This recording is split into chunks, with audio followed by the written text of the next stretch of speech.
projet feu a été le projet phare de l'université au cours des 4 dernières années du précédent contrat quadriennal. Et la particularité de notre recherche, c'est le travail sur le terrain. C'est ce qui fait la spécificité de notre laboratoire par rapport aux autres laboratoires dans lesquels, bien finalement, on est capable de faire les mêmes choses que font les autres, sauf qu'on a un côté terrain en grandeur nature cette fois-ci que n'ont pas les autres laboratoires.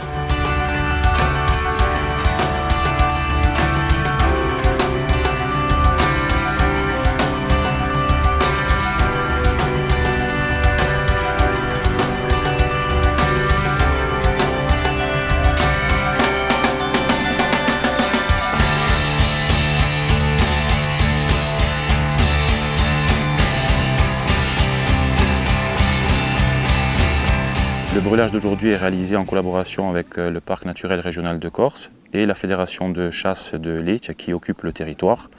Donc c'est un brûlage d'ordre cynégétique sur lequel nous venons instrumenter, nous universitaires, pour avoir un maximum d'informations sur vitesse de propagation, intensité du feu, sur la végétation d'ici qui est du genêt nain de montagne puisqu'on a 1400 mètres d'altitude.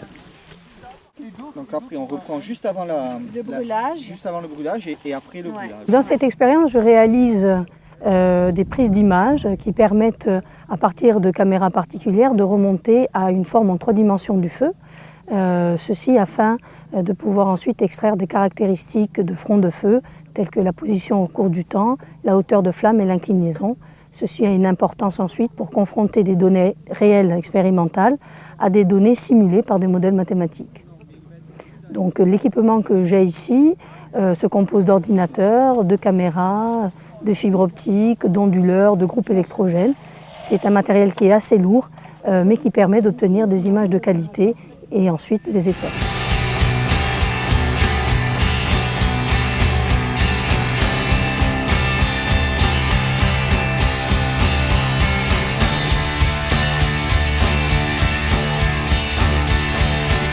Nous avons besoin de la technologie.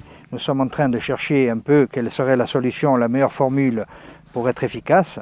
Et cette formule-là, eh bien, ça passe aussi par, entre autres, le brûlage. Nous allons faire aujourd'hui des essais, nous allons voir un peu ce que ça donne, nous allons tirer les enseignements. Et je crois que la conjonction entre à la fois la réflexion des élus que nous sommes de terrain et la population, puisqu'il faut faire participer la population, et l'Université de Corse et les techniciens de l'Université de Corse, va faire qu'on va extraire une méthodologie qu'on pourra reproduire ensuite sur tout le territoire du parc.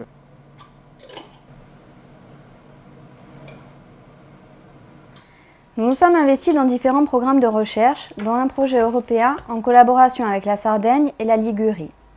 L'objectif de ce programme, qui est dirigé par le professeur Paul-Antoine Santogne, est de développer un outil opérationnel pour la prévision du risque incendie.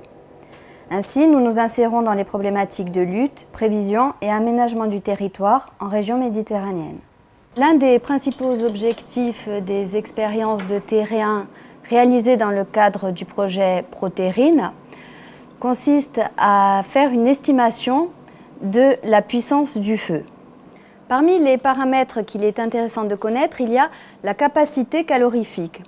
En fait, c'est l'énergie qu'il faut apporter à la plante pour qu'elle augmente sa température d'1 degré. Donc cette mesure est réalisable à l'aide d'un analyseur enthalpique différentiel, comme nous l'avons ici. Cet outil présente 2 microfours, l'un qui va recevoir l'échantillon et l'autre qui nous sert de référence. L'analyseur enthalpique différentiel, que l'on appelle plus communément DSC, permet de travailler sur une large gamme de températures et pour différentes vitesses de chauffe.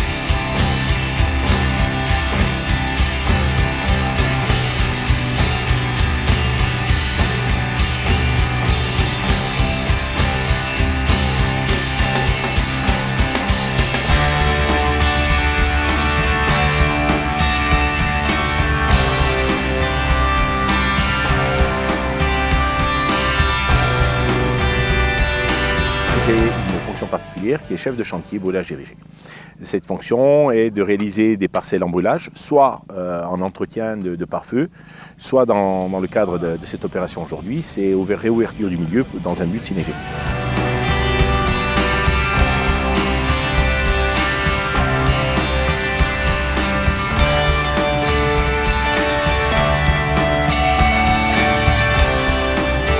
La parcelle qu'on a réalisée aujourd'hui a une superficie à peu près équivalente à 1 hectare. Le personnel que j'ai ici est composé de 2 porteurs de torches et 4 moyens en eau. Ce sont des seaux-pompes de 20 litres. Et ces moyens en eau nous permettent, en cas de saute, de pouvoir traiter de suite ce souci. Mais bon, puisque nous sommes là, je dirais dans le cadre d'une réalisation en brûlage dirigé, on ne devrait pas avoir ce style d'incident. Et c'est le cas aujourd'hui, puisque on n'a pas eu besoin d'utiliser ces moyens en eau.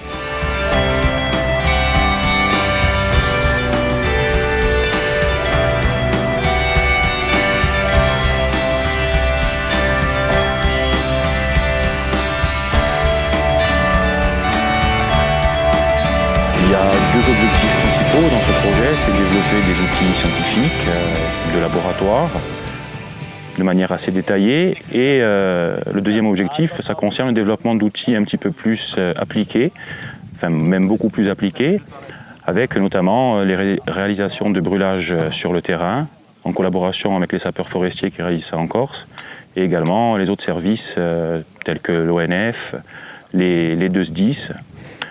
Et donc nous essayons tous les ans de nous rendre sur le terrain et de participer à des brûlages expérimentés pour leur donner un maximum d'informations sur le comportement des feux en situation réelle.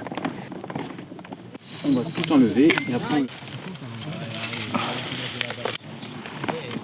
Après être revenu du terrain et avoir découpé sur le terrain, prélevé 1 mètre carré de végétation, donc dans le quadrat que nous avions réalisé, bien au laboratoire, nous découpons maintenant cette végétation en différentes tailles de particules. C'est-à-dire que nous avons, pour la partie prélevée vivante sur le genêt, ici les particules de 0 à 2 mm, les particules de 2 à 6 mm, et pour la partie prélevée morte sur le terrain, les particules de 0,2 mm et de 2,6 mm. Alors à quoi ça nous sert ? Bien, ça va nous servir à évaluer la masse de combustible qui est disponible au moment du feu pour brûler. Alors à titre de comparaison, vous avez ici sur 1 mètre carré ce qui est disponible pour le genêt et sur 1 mètre carré ce qui est disponible en termes de vivants et de morts pour le cyste. Donc vous voyez que les quantités de masse sont très différentes et donc ici on peut s'attendre à ce que les feux soient plus puissants. Ça c'est une première étape.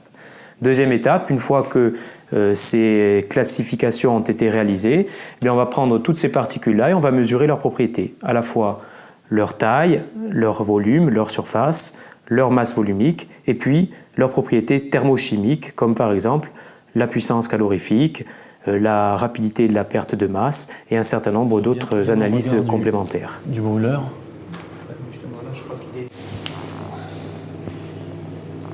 Ces appareils nous permettent de mesurer précisément la puissance du feu.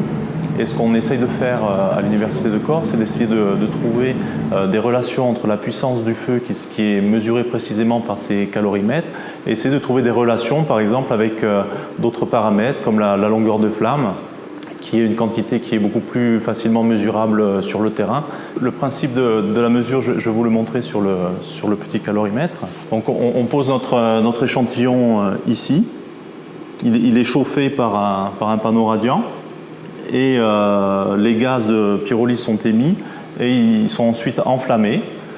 Les gaz sont ensuite aspirés par cette hotte et ils sont analysés dans ce conduit.